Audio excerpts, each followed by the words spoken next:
चलिए आज का सेशन स्टार्ट करते हैं। हमने लास्ट सेशन में जो टॉपिक कवर किया था वो था ग्रीक्स, ऑप्शन के ग्रीक्स कवर किए थे। और आज के सेशन में अब हम कवर करने वाले हैं option chain analysis. Option chain को कैसे एनालाइज किया जाता है वो समझना है, ठीक है। चलो स्टार्ट करते हैं।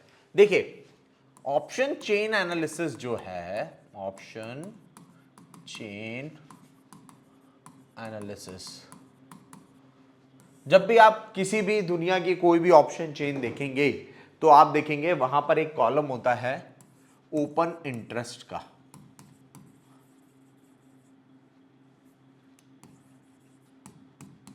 ये ओपन इंटरेस्ट क्या होता है और ये वॉल्यूम से कैसे अलग होता है, सबसे पहले तो इसके ऊपर समझना है, ये टॉपिक समझना है। देखो वॉल्यूम और ओपन इंटरेस्ट कई हद तक सेम रहते हैं बट बहुत हद तक अलग भी रहते हैं। जैसे कोई भी ट्रेड होता है तो वहां पर पर्टिकुलर वॉल्यूम जनरेट होता है जो कि बायर और सेलर के दोनों कॉन्ट्रीब्यूशन से होता है। ऐसे ही जब भी कोई कॉन्ट्रैक्ट ओपन होगा तो वहां पर बायर और सेलर दोनों का कॉन्ट्रीब्यूशन होगा और वो जो ओपन कॉन्ट्रैक्ट है that is known as open interest. जब भी कोई कॉन्ट्रैक्ट ओपन होता है तो ओपन इंटरेस्ट बढ़ जाता है, कोई भी कॉन्ट्रैक्ट खत्म होता है तो ओपन इंटरेस्ट कम हो जाता है। अब वॉल्यूम और ओपन इंटरेस्ट के बीच में अगर मैं फर्क करूं तो कैसा है कि वॉल्यूम डेली बेसिस पे 0 से स्टार्ट होता है बट ओपन इंटरेस्ट क्यूमुलेटिव वे में चलता है। मतलब कल जहां बंद हुआ था वहीं से अगर बड़ा है तो ऐड हो जाएगा, कम है तो माइनस हो जाएगा। दूसरा, वॉल्यूम हमेशा बढ़ता है। अगर एक बार 500 का वॉल्यूम जनरेट हो गया तो अगली बार वो 501 या 502 ही होगा, कभी भी 499 नहीं होता है। बट अगर मैं ओपन इंटरेस्ट की बात करूं तो ओपन इंटरेस्ट बढ़ता भी है और गिरता भी है। तो ये एक बहुत बेसिक से डिफरेंस है वॉल्यूम और ओपन इंटरेस्ट के बीच के, ठीक है। अब देखिए अगर अपन को ओपन इंटरेस्ट को और ज्यादा डिटेल में समझना है, ऑप्शन चेन एनालिसिस करना है, तो सबसे पहले हमें बायर और सेलर के बीच का फर्क समझना पड़ेगा। तो चलिए बायर और सेलर के बीच का एक फर्क समझते हैं, ठीक है। बहुत ध्यान से समझना। जैसे फॉर एन एग्जांपल मैंने कोई कॉल बाय किया। अब अगर मैंने कॉल बाय किया है इसका मतलब मैं एक्सपेक्ट कर रहा हूं मार्केट ऊपर जाएगा। मार्केट ऊपर जाएगा तो मुझे फायदा होगा, ठीक है। अगर मार्केट एक रेंज में अटक गया तो मुझे नुकसान होगा और मार्केट अगर नीचे भी आ गया तो भी मुझे नुकसान होगा। क्यों? क्योंकि मैंने यहां पर कॉल बाय किया हुआ है, ठीक है। अब यहां पर एक चीज समझिएगा, अगर इस सिनेरियो में मैं अपने विनिंग चांस देखूं तो मेरे जीतने के चांसेस हैं 33%, बट वहीं पे अगर मैं प्रोबेबिलिटी वाइज मेरे हारने के चांस देखूं तो वो हो जाएगा 67%। इसी कारण से ऑप्शन बाइंग जो है वो हमारा लीस्ट एक्यूरेट प्रोडक्ट बन जाता है। अब अगर अपन पुट बाय की बात करें, मान लो मैंने पुट बाय किया तो मैं एक्सपेक्ट कर रहा हूं मार्केट नीचे जाएगा, नीचे जाएगा तो मेरा फायदा होगा, ऊपर गया तो मेरा नुकसान, एक जगह अटक गया तो भी मेरा नुकसान। क्यों? टाइम वैल्यू तो बायर के अगेंस्ट में काम करती है ना। फिर अगर इस सिनेरियो को मैं एनालाइज करूं प्रोबेबिलिटी वाइज तो यहां पर मेरे जीतने के चांसेस हैं 33% और हारने के जो चांसेस हैं वो हैं 67%। तो देखा जाए तो यहां पर हो क्या रहा है, यहां पर ये हो रहा है कि अगर मैं ऑप्शन बाइंग चुनता हूं तो मैं 33% विनिंग चांसेस पे अपना गेम प्ले कर रहा हूं। बट वहीं पे अगर मैं ऑप्शन सेलिंग चुनता हूं तो देखिए मैंने कॉल बाय की जगह अगर मैं कॉल सेल कर देता, अब इसको ऐसे याद रखना है, वाइस वर्सा। कॉल बायर चाहते हैं मार्केट ऊपर जाए तो कॉल सेलर चाहेंगे मार्केट नीचे जाए। तो अगर मैंने कॉल सेल किया तो मार्केट अगर नीचे जाता है तो मुझे फायदा होगा, मार्केट अगर ऊपर गया तो मेरा नुकसान होगा। बट अगर मार्केट एक जगह अटक गया तो भी मेरा फायदा होगा। क्यों होगा मेरा फायदा? क्योंकि यहां पर मैं किसी भी चीज को सेल कर रहा हूं। मान लो मैंने 10 रुपए पे सेल कर दिया, मार्केट कहीं पे भी नहीं गया तो टाइम वैल्यू की वजह से वो 10 रुपए की प्रीमियम धीरे धीरे गल के कम होना स्टार्ट होगी। तो अगर प्रीमियम कम होगी तो मेरे फायदे की बात है। क्यों? क्योंकि मैंने शॉर्ट किया ना कि बाय किया। तो यहां पर मेरे जो जीतने के चांसेस हैं वो 67% हो जाते हैं और मेरे हारने के चांसेस 33% हो जाते हैं। और इसी कारण से पूरे स्टॉक मार्केट में जो सबसे बेस्ट और हाईएस्ट एक्यूरेट ट्रेडिंग स्टाइल है वो है ऑप्शन सेलिंग। यहां पर डिफॉल्ट आपके 67% विनिंग चांसेस होते हैं as comparison to option buying. Option buying में हमारे पास 33% विनिंग चांस होते हैं, इसीलिए ऑप्शन बाइंग में प्रॉफिटेबल होना लोगों के लिए टफ टास्क बन जाता है। अब यहां पे अगर मैं पुट सेल कर दूं अब पुट बायर चाहता है मार्केट नीचे जाए, तो पुट सेलर चाहेगा मार्केट ऊपर जाए। अब मार्केट ऊपर गया तो मुझे फायदा होगा, मार्केट नीचे जाएगा तो मुझे नुकसान होगा, और मार्केट एक जगह अटक गया तो भी मुझे फायदा होगा। क्यों? क्योंकि मैंने यहां पे सेल किया है। अब अगर मैं विनिंग चांस की बात करूं तो 67% are my winning chances, losing chance की बात करूं तो 33% मेरे हारने के चांसेस हो जाते हैं। ठीक है, अब अगर मैं आपको ये चार्ट एनालाइज करने का बोलूं और आपसे सिर्फ एक सवाल पूछूं कि ऑप्शन बायर और ऑप्शन सेलर में जीतने के चांसेस किसके ज्यादा हैं, तो मेरे हिसाब से आप सभी लोगों का जवाब आएगा ऑप्शन सेलर। क्यों? ऑप्शन सेलर 67% चांसेस पे गेम प्ले करता है, वहीं पे ऑप्शन बायर 33% के गेम प्ले करता है। ठीक है, अब आप लोग ऑप्शन करते ही हैं, तो आपने एक चीज और नोटिस की होगी कि यार जब आप कोई ऑप्शन बाय करते हैं ना, आज की तारीख में आप कोई भी ऑप्शन बाय कर लो, whether it is in the money, out of the money या एट द मनी, मेरे हिसाब से 10 से 15 हजार में आप ऑप्शन बाय कर लेंगे। ठीक है, बट अगर आप उसी ऑप्शन को सेल करने की कोशिश करते हैं तो वहां पर 1.5 से 2 लाख रुपए मांगता है। ऐसा क्यों? सबसे पहले इस सवाल का मैं जवाब देता हूं कि 1.5 से 2 लाख रुपए क्यों मांगता है ऑप्शन सेलिंग पे। देखिए क्या होता है, जब हम किसी भी चीज को बाय करते हैं, मैंने बाय किया 100 रुपए पे, ठीक है, अब ये मैक्सिमम गिर तो 0 तक ही जा सकता है। इसका मतलब क्या है, ये ज्यादा से ज्यादा मुझे 100 रुपए का लॉस देगा। क्या इससे ज्यादा मुझे लॉस हो सकता है? नहीं। मतलब मेरा लॉस जो है वो मेरा डिफाइंड लॉस है, ये लिमिटेड लॉस है, तो मेरा जो मैक्सिमम लॉस है वो 100 का ही होगा। बट अगर मैं प्रॉफिट की बात करूं, अनलिमिटेड हो सकता है, इंफिनिटी तक हो सकता है। 100 रुपए की चीज 200, 500, 5000, 50,000 भी जा सकती है, बट गिरने की बात आई तो वो 0 से ज्यादा नहीं गिर सकता। मतलब यहां पे मेरा लॉस डिफाइंड है। देखो रिस्क मैनेजमेंट जो वर्ड है, इसमें आप लॉस पे ध्यान देते हो ना कि प्रॉफिट पे। रिस्क क्या होता है? रिस्क होता है प्रॉफिट का हिस्सा नहीं, लॉस का हिस्सा। तो यहां पर लॉस का हिस्सा कितना है? 100 रुपए। तो यहां पर रिस्क वाइज अगर देखा जाए, रिस्क कैलकुलेट की जाए तो यहां पे सिर्फ 100 रुपए की रिस्क है। बट अगर मैं इसी को सेल कर देता, बाय की जगह सेल एट द रेट 100, तो मुझे पता है ये 100 रुपए की चीज मैक्सिमम 0 तक गिर सकती है। इसका मतलब ये हो गया कि मेरा जो मैक्सिमम प्रॉफिट है वो डिफाइन हो गया कि 100 रुपए से ज्यादा मुझे प्रॉफिट हो ही नहीं सकता। बट अगर ये चीज भाव बढ़ने पे आया तो ये इंफिनिटी तक जा सकता है। इसका मतलब मुझे हो सकता है अनलिमिटेड लॉस। तो जब आप ऑप्शन सेल करते हो तो आप लिमिटेड प्रॉफिट अनलिमिटेड लॉस के क्राइटेरिया पे डील कर रहे होते हो, और इसीलिए आपका ब्रोकर क्या करता है, आपकी रिस्क मैनेज करने के लिए ऑप्शन सेलिंग के अगेंस्ट में आपसे उसी का फ्यूचर का मार्जिन रखाते हैं। आप नोटिस करना, आपका जितने में ऑप्शन सेल हो रहा होगा उसी के अराउंड आपका फ्यूचर भी बाय करोगे या शॉर्ट करोगे तो उतना ही मार्जिन लगेगा। तो ये लॉजिक होता है एक्चुअल में कि जब भी आप ऑप्शन सेलिंग करते हो तो ज्यादा पैसे क्यों लगते हैं, क्योंकि आप अनलिमिटेड लॉस पे डील कर रहे होते हो। ठीक है, अब आपने ना एक चीज तो समझ में आई होगी आपको कि यार ऑप्शन बाइंग करनी है तो 15-20 हजार में काम हो जाएगा। अब अगर मैं ऑप्शन सेलिंग की तरफ जाऊंगा, ध्यान से समझना, अगर आपको ऑप्शन बाइंग करनी है तो 15 से 20 हजार रुपए में काम हो जाएगा। बट आपको यहीं पे ऑप्शन सेलिंग की तरफ जाना है तो आपके पास 2 लाख रुपए होने चाहिए। ठीक है, अब एक कहानी सुनाता हूं, उस कहानी से आपको सारी चीजें क्लियर हो जाएंगी। एक छोटा बच्चा रहता है, ठीक है, वो छोटा बच्चा टीवी, आजकल के बच्चे टीवी तो बहुत देखते ही है, तो उसने एक कहावत देख ली टीवी पे कि पैसे से पैसा बनता है, पैसा पैसे को खींचता है। ये आप लोगों ने भी सुना होगा, पैसे से पैसा बनता है, पैसा पैसे को खींचता है। आप लोगों ने भी डेफिनेटली ये कहावत कहीं ना कहीं तो सुनी होगी, है ना। तो बच्चे ने ये कहावत सुनी। अब वो बच्चा अपने पापा के पास जाता है और कहता है पापा मुझे 100 रुपए चाहिए। पापा उसके 100 रुपए दे देते हैं, कोई बड़ा अमाउंट तो था नहीं। ठीक है, वो बच्चा क्या करता है, घर से निकलता है, घर के पास ये किराने की दुकान थी, है ना, किराने की दुकान पे जाता है।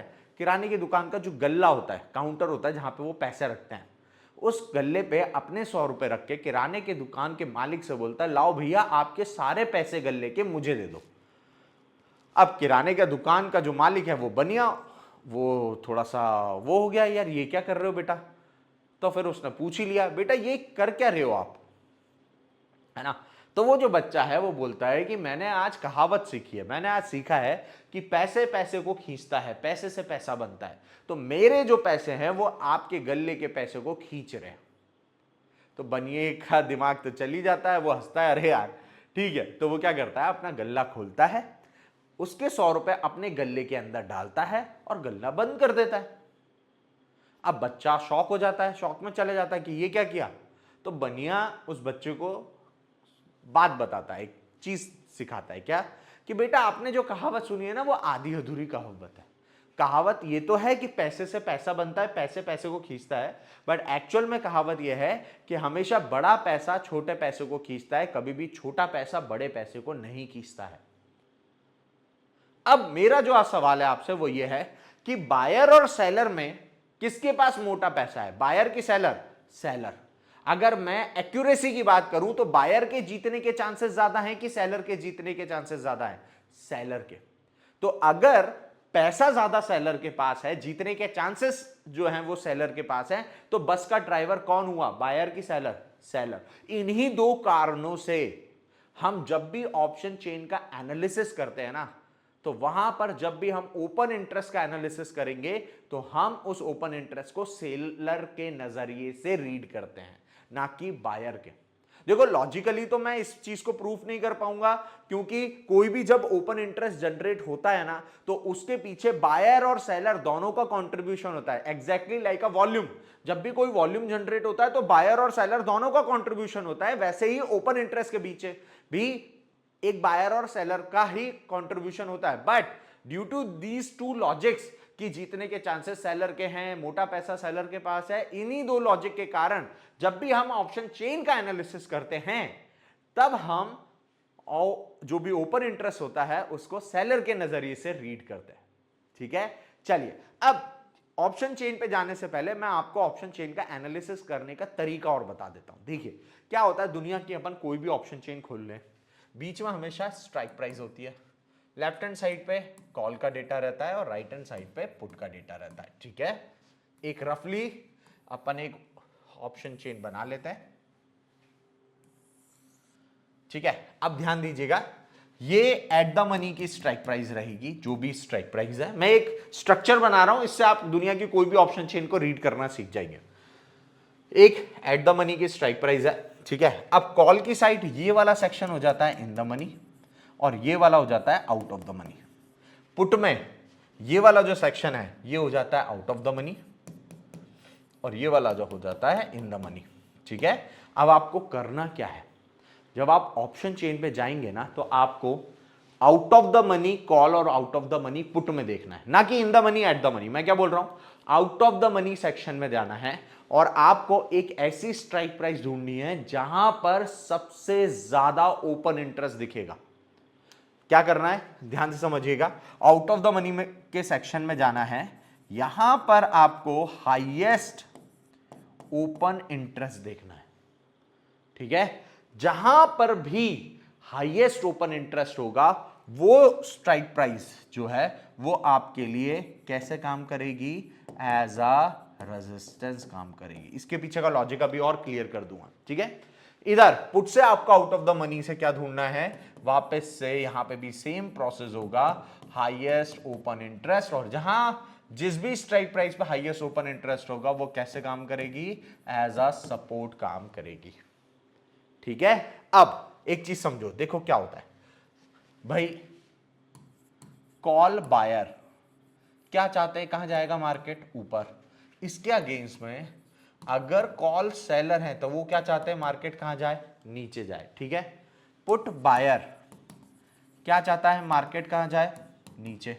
वहीं पे पुट सेलर ये क्या चाहते हैं, मार्केट कहां जाए, ऊपर। ठीक है, अब यहां पे देखो ध्यान से, बेसिकली ये जो हाईएस्ट ओपन इंटरेस्ट यहां पे कॉल साइड दिख रहा है ना, तो हम ये बोलते हैं कि यहां पर हमें मिल गए हैं कॉल सेलर। अभी थोड़ी देर पहले मैंने लॉजिक बताया है क्यों हम इस ओपन इंटरेस्ट को सेलर के नजरिए से रीड करेंगे। तो यहां पर जो भी कॉल की साइड जो ओपन इंटरेस्ट है हम बोलेंगे कॉल सेलर। अब कॉल बायर चाहेगा मार्केट ऊपर जाए, कॉल सेलर चाहेगा मार्केट नीचे जाए। तो बेसिकली ये जो स्ट्राइक प्राइस जहां पे सबसे ज्यादा ओपन इंटरेस्ट है वहां पे कॉल सेलर ने एक तरीके की दीवार बना रखी है कि आप मार्केट को कितना भी ऊपर ले जाओ बट इसके ऊपर हम नहीं जाने देंगे। तो वो जो दीवार है, वो जो लेवल है, वो एज अ रेजिस्टेंस काम करेगा यहां पे। सेम यहां पे अगर हम देखें हाईएस्ट ओपन इंटरेस्ट जो है वो सपोर्ट की तरह क्यों काम करेगा, क्योंकि हम बोलते हैं यहां पे कौन बैठे हैं, पुट सेलर्स। कौन बैठा है यहां पे, पुट सेलर। अब पुट बायर क्या चाहेगा, मार्केट नीचे जाए, पुट सेलर चाहेगा मार्केट ऊपर जाए। तो ये कह रहे हैं कि मार्केट को आप जितना नीचे ले जाना चाहे ले जाओ, बट जहां पर हम बैठे हैं हम इसके नीचे नहीं ले जाने देंगे।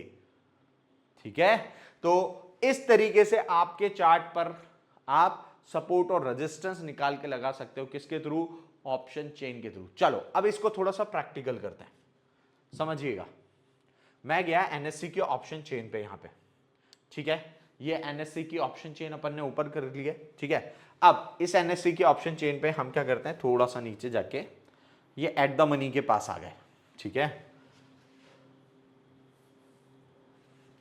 अब बहुत ध्यान से समझिएगा, ठीक है। अब यहां पर आपको पता है मार्केट कितने पे बंद हुआ है, 25,232। 25,232 के हिसाब से 25,250 मेरे लिए एट द मनी हो गया, ये मेरा एट द मनी, ठीक है, ठीक है।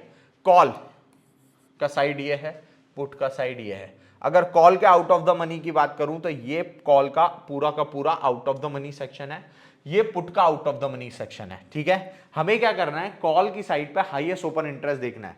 तो आप देखेंगे यहां पर एक ओआई का कॉलम दिखाई दे रहा है दोनों साइड, ओआई यानी ओपन इंटरेस्ट। अब यहां पर मैं सबसे हाईएस्ट ओपन इंटरेस्ट देखूंगा तो यहां से मैं देखूंगा 1,34,000, 56,000, 75,000, 60,000, 60, 13, 47, 54। तो इस हिसाब से मेरे पास है 1,75,000 का हाईएस्ट ओपन इंटरेस्ट है, वो है 25,400 के लेवल पे।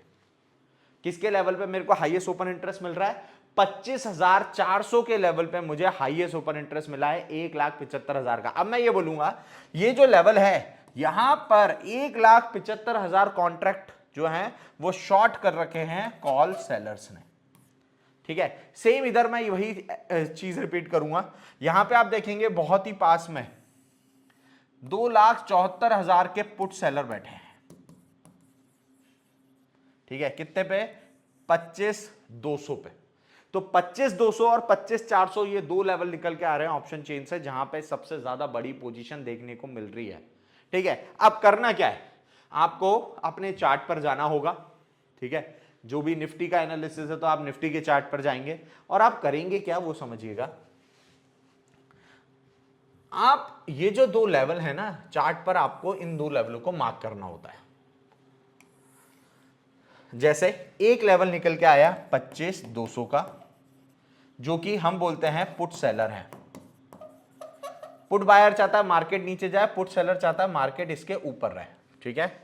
एक लेवल निकल के आया था 25,400 का, जो कि हम बोल रहे हैं कॉल सेलर है, ठीक है। कॉल बायर चाहता है मार्केट ऊपर जाए, कॉल सेलर चाहता है मार्केट नीचे जाए। अभी मार्केट चल रहा है ऑलमोस्ट 25,232 पे, यहां कहीं, ठीक है। अब ध्यान से समझना, कॉल सेलर्स ने क्या कर रखा है, दीवार बना रखी है एक तरीके से, एक दीवार ये रही और एक दीवार ये रही। मार्केट अभी 25,232 पे है, मार्केट के अकॉर्डिंग उन्होंने दो दीवार क्रिएट करी है 25,400 और 25,200 पे, ठीक है। अब सिंपल सी चीज है, एक चीज समझना, कॉल सेलर चाहते हैं मार्केट नीचे रहे, इसका मतलब यहां ये जो लेवल है ये काम करेगा एज अ रेजिस्टेंस और ये काम करने वाला है सपोर्ट, क्योंकि करंट मार्केट प्राइस से नीचे सपोर्ट होता है, ऊपर रेजिस्टेंस का लेवल होता है, ठीक है। अब क्या होगा, देखो आगे चल के मार्केट क्या करेगा भाई, ज्यादा से ज्यादा क्या करेगा, या तो यहां आएगा इस दीवार के पास आएगा, नहीं तो इस दीवार के पास आएगा। मार्केट कहीं तो जाएगा, दोनों में से किसी ना किसी एक दीवार के पास तो जाएगा। देखो हुआ क्या है, मार्केट जब 25,232 पे चल रहा है ना, तब 400 और 200 पे दो दीवार क्रिएट हुई, बट अभी मुझे इन दीवार की मजबूती नहीं पता है, ठीक है। असली मजबूती तब चेक होगी जब मैं इनमें से किसी भी एक दीवार के करीब पहुंचूंगा, ठीक है। अब यहां पर अगर मैं ध्यान दूं तो यहां पे कॉल सेलर का जो था वो था ऑलमोस्ट 1,75,000 का ओपन इंटरेस्ट, यहां पर था ऑलमोस्ट 274 का ओपन इंटरेस्ट, इतना फर्क था, ठीक है। अब ध्यान से समझना, मैं कह रहा हूं मार्केट चलो ऊपर चला जाता है, किसी एक लेवल की तरफ तो जाना ही था ना, 25,400 आ जाता है। अब मार्केट 25,232 से उठ के 25,400 चला गया, और जब 25,400 जाएगा ना तो अब आप वापस से दीवार की मजबूती चेक करने, ओपन इंटरेस्ट चेक करने ऑप्शन चेन पे जाएंगे और क्या करेंगे, वहां पे उसका ओपन इंटरेस्ट चेक करेंगे। और फॉर एन एग्जांपल मैंने कहा 1,75,000 से ओपन इंटरेस्ट बदल के मैंने कहा 75,000 रह गया। अब आप बहुत ध्यान से समझिएगा, जो ओपन इंटरेस्ट पहले 1,75,000 हुआ करता था अब वो 75,000 का हो गया है। इसका मतलब दीवार मजबूत हो गई कि कमजोर हो गई? डेफिनेटली दीवार कमजोर होगी, और अगर दीवार कमजोर हो चुकी है इसका मतलब इसके ब्रेकआउट के चांसेस ज्यादा हैं। पहला केस। सेकंड केस क्या हो सकता है कि यार फॉर एन एग्जांपल कि ये जो ओपन इंटरेस्ट है ये हो जाता 2,75, 1,75 से बढ़ के 2,75। अब दीवार तो और ज्यादा मजबूत हो गई, सेलर ने और ज्यादा बड़ी पोजीशन बना ली, सेलर और ज्यादा स्ट्रांग होल्ड क्रिएट कर चुके हैं उस लेवल पे। इसका मतलब है वहां से आप एक्सपेक्ट कर सकते हो एक रिवर्सल। ठीक है, तो आई होप आपको समझ में आया होगा कि ओपन इंटरेस्ट के बढ़ने का मतलब है लेवल का स्ट्रांग होना, और ओपन इंटरेस्ट के कम होने का मतलब है लेवल का कमजोर होना। ठीक है, तो इस तरीके से आप ऑप्शन चेन का एनालिसिस करके डेली अपने चार्ट पर सपोर्ट और रेजिस्टेंस लगा सकते हो। अब बीइंग अ एक्सपीरियंस ट्रेडर मैं आप लोगों को एक टिप देना चाहूंगा कि कभी भी ऑप्शन चेन पे सोल डिपेंडेंट होके कभी भी ट्रेड प्लान मत करना। ये डेटा है, डेटा का काम होता है पलटना, बदलना। मार्केट में कोई भी मूव आएगा 5 सेकंड में पूरी ऑप्शन चेन बदल जाती है। हमेशा इन लेवल का इस्तेमाल कैसे करना है? As a additional factor into your existing strategy. आप किसी भी स्ट्रैटेजी पे ट्रेड कर रहे हो, जैसे मेरे यहाँ के जो स्टूडेंट हैं, है ना, वो जनरली ऑफलाइन स्टूडेंट्स, है ना, ऑनलाइन वाले जब मेंटरशिप में आते हैं वो सीखते हैं। यूरेका करके हम ऑप्शन में एक स्ट्रैटेजी सिखाते हैं। ठीक है, अब जब यूरेका में कहीं पे भी पोजीशन बनती है ऑप्शन की, साथ ही साथ अगर हमारा ये ओपन इंटरेस्ट वाइज भी वहां पे सपोर्ट रेजिस्टेंस आता है तो हम हमारे स्टूडेंट को गाइड करते हैं कि वहां से अपने लॉट साइज बढ़ा लें। क्यों? क्योंकि एक एडिशनल फैक्टर जुड़ जाता है स्ट्रैटेजी में। ठीक है, तो हमेशा ओपन इंटरेस्ट वाइज जो सपोर्ट रेजिस्टेंस निकलते हैं इनको as a additional factor use करना, कभी भी सोल डिपेंडेंट होके इस पे ट्रेड मत ले लेना। ठीक है, फिर एक और चीज समझो, ये जो बेसिकली सपोर्ट और रेजिस्टेंस निकालने हैं ये कितने बजे निकालने हैं और कहां से निकालने हैं? देखिए क्या होता है, एनएससी की ऑप्शन चेन जो है वो तो बहुत ही ज्यादा नंबर से भरी हुई है ना। हम जो ऑप्शन चेन यूज करते हैं वो करते हैं ऑप्स्ट्रा की, डिफाइन एज करके कंपनी है जिसने ऑप्स्ट्रा बनाया है, या फिर आप लोग सेंसिबल की भी कर सकते हो। मैं आपको पहले डिफाइन एज की दिखा देता हूं, ऑप्स्ट्रा की दिखाता हूं। ग्राफिकल वे में ये ऑप्शन चेन बनी हुई है और बड़ा इजी है इसको रीड करना गाइस। Wait a second. ठीक है, ये मैंने ऑप्स्ट्रा पे लॉगिन कर लिया, गूगल के थ्रू लॉगिन हो जाती है ना। अब आपको करना क्या है, जब भी आप ऑप्शन चेन का एनालाइज करके, एनालिसिस करके सपोर्ट और रेजिस्टेंस निकालना चाहते हो तो आपके पास एक टाइमिंग है। कौन सी टाइमिंग है? 10 बजे की। 9:15 पे मत करना ये सब। क्या होता है 9:15 पे पूरा का पूरा मार्केट मच्छी बाजार बना हुआ होता है ना। जैसे एक एग्जांपल के थ्रू समझाता हूं। एक ग्लास लो, ग्लास में मिट्टी डाल दो और उसको मिक्स कर दो। क्या आप ग्लास के आर पार देख पाओगे? नहीं। बट आप उसी ग्लास को 40-45 मिनट रख दो, क्या होगा? मिट्टी नीचे सेटल हो जाएगी और आप पानी के आर पार देख पाओगे। ऐसे ही मार्केट का नेचर है। मार्केट में क्या होता है, सुबह सुबह बहुत सारे कंपल्सिव मूव आते हैं क्योंकि बहुत सारे कंपल्सिव ट्रेडर बैठे हुए होते हैं, जिसकी वजह से मार्केट की डायरेक्शन क्लियर नहीं हो पाती। आप इसको करके देखना, और आप 10 बजे के बाद जब कभी चार्ट देखोगे ना तो आपको मार्केट की डायरेक्शन बहुत हद तक क्लियर हो जाती है। इसीलिए जब भी आपको ऑप्शन चेन एनालिसिस करना है तो 10 बजे करना है मेरे अकॉर्डिंग। ठीक है, अब यहां पर ये मैंने लॉगिन कर लिया डिफाइन एज पे। यहां पे आपको ओपन इंटरेस्ट पे जाके ओपन इंटरेस्ट पे क्लिक करना है। अब आप यहां पे एक चीज देखेंगे, ये जो ऑप्शन चेन है ये थोड़ी ग्राफिकल वे में है ना। आज एक्सपायरी, तो एक्सपायरी को हटा देते हैं, मैं अगली ऑप्शन चेन लगा देता हूं। ठीक है, यहां पे आप देखेंगे मैंने नेक्स्ट ऑप्शन चेन लगा ली है अगली एक्सपायरी की। आज की एक्सपायरी थी तो खत्म ही हो गई है। अब वहां पे जो ऑप्शन चेन देखिए और यहां पे जो हम ऑप्शन चेन देख रहे हैं इसमें फर्क क्या है वो समझो। देखो, सबसे पहले ये ओपन इंटरेस्ट के बार बता रहे हैं। दो तरीके के बार दिख रहे हैं, एक जगह ग्रीन बार है जो कि है कॉल का ओपन इंटरेस्ट, और एक रेड बार है जो कि है पुट का ओपन इंटरेस्ट। ठीक है, यहां पर जो भी एट द मनी की स्ट्राइक प्राइस है, जैसे वहां से भी मैंने 250 निकाली थी, यहां ऑलरेडी मार्क्ड है, आप देखें 250 वाली स्ट्राइक प्राइस ये मार्क है। ठीक है, अब इस ऑप्शन चेन में क्या है, इस स्ट्राइक प्राइस ये जो है इसके इधर कॉल का ओटीएम सेक्शन रहता है, इस साइड पुट का ओटीएम सेक्शन रहता है। अब हमें तो हाईएस्ट ओपन इंटरेस्ट कॉल और पुट के कौन से सेक्शन से निकालने होते हैं, ओटीएम सेक्शन से। तो आपको क्या करना है, एट द मनी के लेफ्ट हैंड साइड से सबसे ऊंची बार देखनी है, यह है आपका हाईएस्ट ओपन इंटरेस्ट। ठीक है, राइट हैंड साइड पे भी आपको रेड वाली बार सबसे ज्यादा ऊंची देखनी है, ये हो गया आपका पुट का ओपन इंटरेस्ट हाईएस्ट, ये हाईएस्ट निकल गए। ठीक है, अब ये जो काम करेगा ये कैसे काम करेगा, एज अ रेजिस्टेंस, और ये काम करेगा एज अ सपोर्ट। ठीक है, बस आपको एक चीज का ध्यान रखना है, किस चीज का ध्यान रखना है कि हमेशा जो सपोर्ट रेजिस्टेंस आप हाईएस्ट ओपन इंटरेस्ट वाले निकालोगे वो करीब के निकाल लें, यानी पास के निकाल लें। एक सिंपल सा लॉजिक मैं आपको पहले भी सिखा चुका हूं, कभी भी दूर के सपोर्ट रेजिस्टेंस बनाने का कोई फायदा नहीं होता।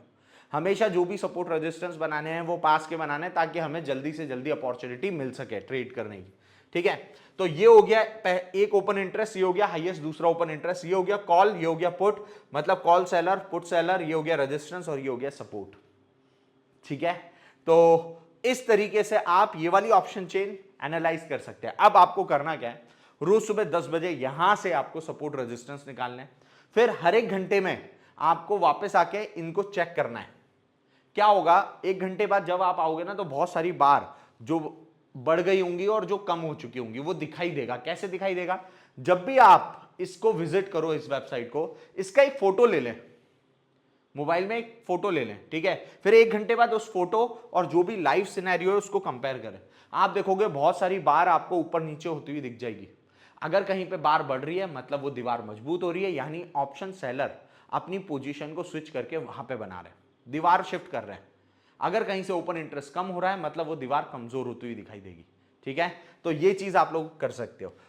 साथ ही साथ यहां पे एक नीचे कॉलम है चेंज इन ओपन इंटरेस्ट। भाई ऑब्वियस सी बात है, ये जीरो की लाइन है, जीरो की लाइन के ऊपर अगर बन रहा है ग्रीन मतलब कॉल का ओपन इंटरेस्ट ऐड हो रहा है, अगर रेड बन रहा है इसका मतलब पुट का ओपन इंटरेस्ट ऐड हो रहा है। अब जीरो के अगर नीचे बन रहा है, जो कि इसमें यहां बन रहा है, ये देखिए ये जीरो के नीचे बन रहा है पुट का, इसका मतलब पुट का ओपन इंटरेस्ट कम हो रहा है। जीरो के ऊपर अगर बन रहा है तो ऐड हो रहा है, जीरो के नीचे बन रहा है तो कम हो रहा है।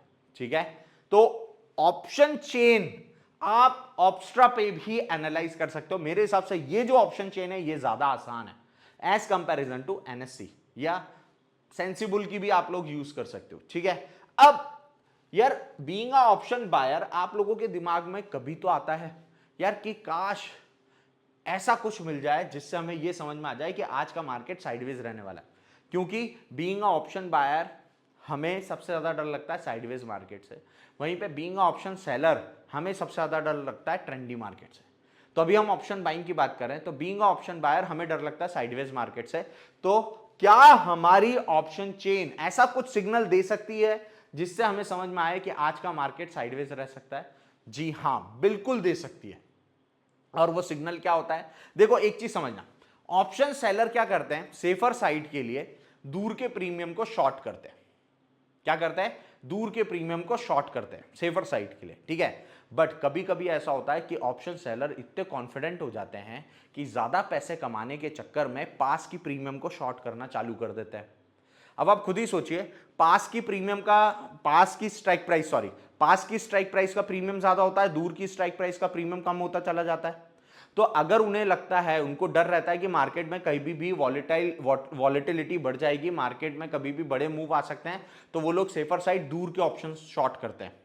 बट अगर वो कॉन्फिडेंस में आ जाते हैं कि बायर और सेलर कहीं पे भी मार्केट को नहीं ले जा पाएंगे, मार्केट साइडवेज रहेगा, तो वो लोग ज्यादा पैसे कमाने के चक्कर में पास की स्ट्राइक प्राइस को शॉर्ट कर देते हैं। तो अगर आपको मार्केट में साइडवेज का सिग्नल चाहिए ऑप्शन चेन से, इस वाली ऑप्शन चेन से, तो वो कुछ इस तरीके से दिखाई देगा। क्या होगा, आपका जो eight the money strike price रहेगा ना, उसी के आसपास से इस तरीके से हाईएस्ट बार बनना चालू होगी। ये दिख रहा है, आसपास ही सबसे ज्यादा ओपन इंटरेस्ट देगा, दूर कम हो जाएगा। ठीक है, पुट में भी पास की स्ट्राइक प्राइस पे ज्यादा ओपन इंटरेस्ट दिखाई देगा, मतलब कुछ इस तरीके का स्ट्रक्चर बनेगा। जब भी आपका ऑप्शन चेन देखें और पास में ही सबसे ज्यादा ओपन इंटरेस्ट दिख जाए तो समझ जाना आपका मार्केट साइडवेज रह सकता है। ठीक है, तो सबसे पहली चीज यही थी ऑप्शन चेन एनालिसिस में कि ओआई को समझो, ओपन इंटरेस्ट को समझो। अगर आप ओपन इंटरेस्ट समझ गए कि आपको उसको सेलर के नजरिए से क्यों रीड करना पड़ता है और कैसे रीड करना है, तो मेरे हिसाब से पूरी की पूरी ऑप्शन चेन आपको समझ में आ जाएगी। ठीक है, ये तो था बहुत बेसिक सी चीज ऑप्शन चेन के रिगार्डिंग। ठीक है, और इसी तरीके से हम ऑप्शन चेन का एनालिसिस करते हैं। ठीक है, आई होप आप लोगों को ऑप्शन चेन एनालिसिस अब समझ में आ गया होगा और किस तरीके से इसका इस्तेमाल करना है वो भी समझ में आ गया होगा।